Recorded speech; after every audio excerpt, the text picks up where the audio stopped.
안녕하세요. 이지은 변호사입니다. 오늘은 양육비와 관련한 문제를 얘기 나눠보려고 합니다.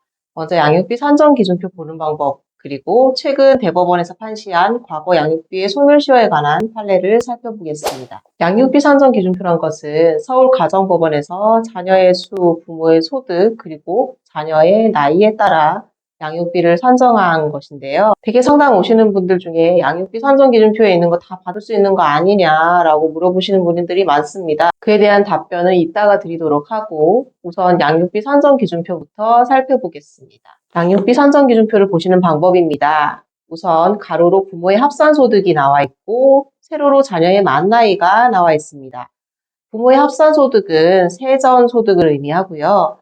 부모 모두 세전 소득을 합했을 때 해당하는 구간을 찾으시고 자녀의 만 나이 해당하는 구간을 찾으셔서 교차하는 지점을 찾으시면 평균 양육비가 나옵니다. 예를 들어서 가족 구성원이 4인인 가족, 즉 부모 외에 만 15세인 딸과 만 8세인 아들이 있는 가구입니다. 부모는 양육하는 분이 180만 원, 비양육하는 분이 270만 원, 총 합산 소득이 450만 원인 가구인데요.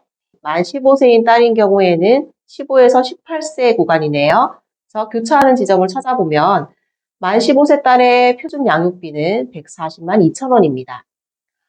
둘째 아들의 경우에는 6세에서 8세 구간이네요. 교차 지점을 찾아보시면 만 8세 아들의 표준 양육비는 114만 원입니다. 이 부분은 254만 2천 원을 두 분이서 나눠서 부담하셔야 하네요. 이 총액에서 부담 비율은 어떻게 정하느냐? 두 분의 소득을 비율로 나누어서 정하는데요. 비양육자의 경우에 즉 180만 원과 270만 원을 더해서 270만 원을 나눴을 때 나오는 퍼센테이지입니다. 비양육자의 부담 비율을 총 양육비에 곱하였을 때 나오는 것이 비양육자가 지급해야 될 양육비 총 152만 5,200원이 되겠네요. 그렇다면 이 계산한 표준 양육비를 다 받으실 수 있느냐? 아닙니다. 왜냐하면 이것은 말 그대로 표준 양육비일 뿐이에요. 그렇다 보니까 개개의 사정이 전혀 반영되지 않은 것입니다. 예를 들어서 우리 아이는 아픈 곳이 있어서 병원을 꾸준히 다녀야 한다든지 아니면 예체능을 해서 교육비가 다른 집에 비해서 많이 든다든지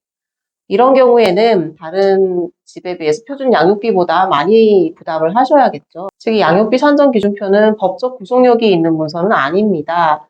따라서 법원에서 실질적으로 양육비를 결정하는 기준은 자녀의 나이나 건강 상태, 교육 비용, 그리고 부모의 경제 상황, 소득이 얼마나 있는지, 그리고 채무가 얼마가 있는지까지 다 종합적으로 고려해서 판단합니다. 산정 기준표대로 따르면 부모의 소득만 반영이 될 뿐 채무 같은 상황은 반영이 전혀 되지 않죠. 특히 중요한 것은 자녀가 이혼 전과 동일한 수준의 생활을 유지할 수 있도록 해야 한다는 것입니다. 그리고 당장 소득이 없더라도 양육 의무가 면제되지는 않는다는 것입니다. 종종 전업주부이시거나 아니면 실직하셔서 소득이 당장 없는 경우에 이러한 경우 내가 돈이 없는데 어떻게 양육비를 부담하느냐라고 주장하시는 분들이 계세요. 하지만 여러분 돈이 없다고 밥을 안 먹을 수는 없지 않습니까? 자녀들은 삼시세끼 먹고 생활해야 합니다. 그렇다 보니 최저 양육비는 지급을 하셔야 돼요. 대개 법원에서 소득이 없더라도 지급해야 되는 최저 양육비로 보통 월 30에서 40만 원 정도입니다. 그래서 이 비용은 어떻게든 마련해서 지급하셔야 우리 자녀가 따뜻한 밥 먹고 생활할 수가 있는 것이죠. 종종 이혼소송을 하다 보면 자녀 문제가 아니라 상대방 배우자가 미워서 양육비를 주기 싫다. 그래서 멀쩡히 다니던 직장 그만두는 분 계세요. 의미 없는 일입니다. 양육비 금액이 정해졌는데 너무 많다, 너무 적다 이럴 경우 변경할 수 없느냐? 하실 수 있습니다. 상식적으로 아이가 크면서 교육비가 늘어나고 양육비가 증가할 수밖에 없습니다. 하지만 이혼 당시에 미래에 있을 일을 모두 예상해서 양육비를 정할 수는 없어요. 그렇다 보니 사정 변경, 그러니까 양육비를 정할 당시보다 양육비가 늘어나야 되거나 줄어야 되는 사정이 생겼다는 걸 입증하실 수 있다면 심판 청구를 통해 양육비를 변경하실 수가 있습니다. 다만 이러한 심판 청구를 하시더라도 제일 좋은 것은 부모 간의 협의가 되는 것이기 때문에 되게 조정 절차를 통해서 마무리되는 경우가 많습니다. 개인적으로 좀 부탁드리고 싶은 것이 자녀만 우선시 하시고 감정은 좀 접어두시고 심판 청구에 임하시기를 권해드립니다.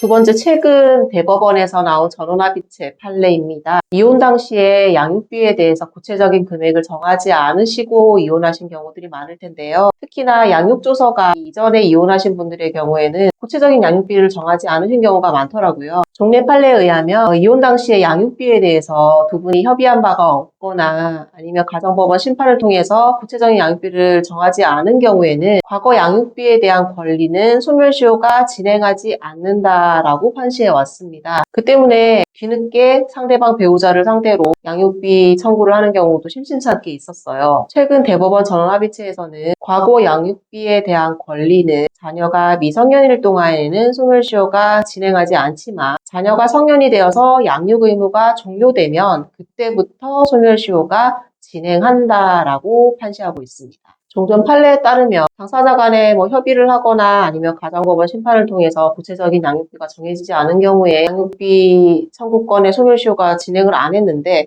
오히려 적극적으로 나 양육비 달라라고 청구를 하는 경우에는 소멸시효가 진행하는 좀 불합리한 결과가 있었어요. 자녀가 성년이 되었다면 성년이 된 그날부터 10년간 과거 양육비 청구를 하지 않으시면 권리가 소멸해서 더 이상 주장하실 수가 없게 됐습니다. 결론적으로 자녀가 성년에 이른 분들은 하루속히 양육비 청구에 대해서 심판 청구를 할 것인지 여부를 결정하셔야 합니다. 이 사건의 사실관계는 이렇습니다. 청구인인 여성분은 상대방 남성분과 71년 7월에 혼인신고를 마치고 73년 11월에 사건 본인, 아이를 출산하셨습니다. 그 이후에 74년부터 별거를 하다가 84년 11월에 이혼을 했어요. 청구인은 이혼하고 32년이 지난 2016년 6월에 이르러서야 상대방에게 별거한 74년부터 성년이 된 93년 11월까지의 사건 본인의 양육비를 지급하라는 청구를 하게 됐는데요. 1심에서는 사건 본인에 대한 과거 양육비가 6천만 원이라고 인정하고 상대방이 소멸시효 주장했다는 주장을 배척했습니다. 그런데 2심에서는 과거 양육비 청구권은 사건 본인이 성년이 된 1993년 11월을 시작으로 10년이 지났기 때문에